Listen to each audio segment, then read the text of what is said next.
رمضان المبارک کی 8 اسپیشل عبادتیں۔ نمبر 1، روزہ۔ یاد رکھیں، روزہ صرف بھوکے پیاسے رہنے کا نام نہیں، بلکہ روزہ ہر قسم کی برائی سے بچنے اور نفس کو قابو میں رکھنا ہے۔ نبی کریم صلی اللہ علیہ وآلہ وسلم نے فرمایا، جس نے جھوٹ بولا اور جھوٹ پر عمل کرنا نہیں چھوڑا تو اللہ تعالیٰ کو ایسے شخص کے بھوکے پیاسے رہنے کی کوئی حاجت نہیں۔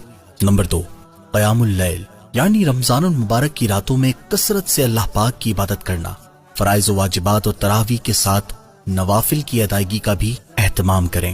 حدیث مبارک میں آتا ہے، جس نے رمضان کی راتوں میں ایمان کی حالت میں ثواب کی نیت سے یعنی اخلاص سے قیام کیا تو اس کے پچھلے گناہ معاف کر دیے جائیں گے۔ نمبر 3، صدقہ و خیرات۔ رمضان المبارک میں زکوٰۃ اور فطرے کی ادائیگی کے علاوہ نفلی صدقات بھی زیادہ سے زیادہ دیں۔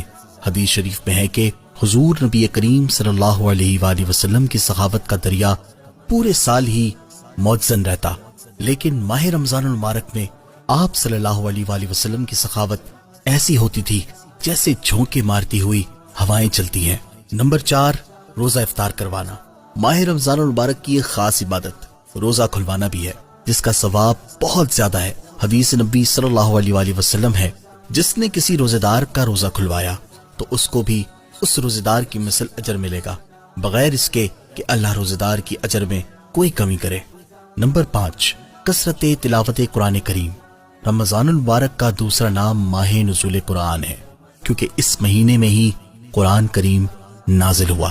قرآن پاک میں اللہ پاک ارشاد فرماتا ہے، شہر رمضان الذی انزل فیہ القرآن۔ رمضان کا مہینہ ہے جس میں قرآن نازل کیا گیا، اور خود نبی کریم صلی اللہ علیہ وآلہ وسلم بھی رمضان المبارک میں حضرت جبرائیل علیہ السلام کے ساتھ قرآن مجید کا دور فرمایا کرتے تھے۔ نمبر 6، اعتکاف۔ ماہ رمضان کی ایک خاص عبادت اعتکاف ہے۔ سن 2 ہجری میں روزے کی فرضیت کے بعد سے وصال تک پیارے آقا صلی اللہ علیہ وآلہ وسلم نے ہمیشہ ماہ رمضان میں اعتکاف فرمایا۔ نمبر 7، لیلۃ القدر کی تلاش۔ روایت کے مطابق یہ مبارک رات بھی رمضان المبارک کے آخری عشرے کی راتوں میں پوشیدہ ہوتی ہے۔ اس رات میں عبادات کر کے اس رات کو تلاش کیا جائے۔ لیلۃ القدر کی یہ فضیلت آئی ہے کہ یہ ایک رات 1000 مہینوں سے بہتر ہے۔ نبی پاک صلی اللہ علیہ وآلہ وسلم نے فرمایا، جس نے شب قدر میں قیام کیا یعنی اللہ کی عبادت کی، اس کے پچھلے گناہ معاف کر دیے جائیں گے۔ نمبر 8، توبہ۔ ماہ رمضان میں استغفار کی کثرت کیجیے، کہ حدیث شریف ہے کہ آپ صلی اللہ علیہ وآلہ وسلم نے ارشاد فرمایا، 4 باتوں کی کثرت کرو، ان میں سے 2 ایسی ہیں جن کے ذریعے تم اپنے رب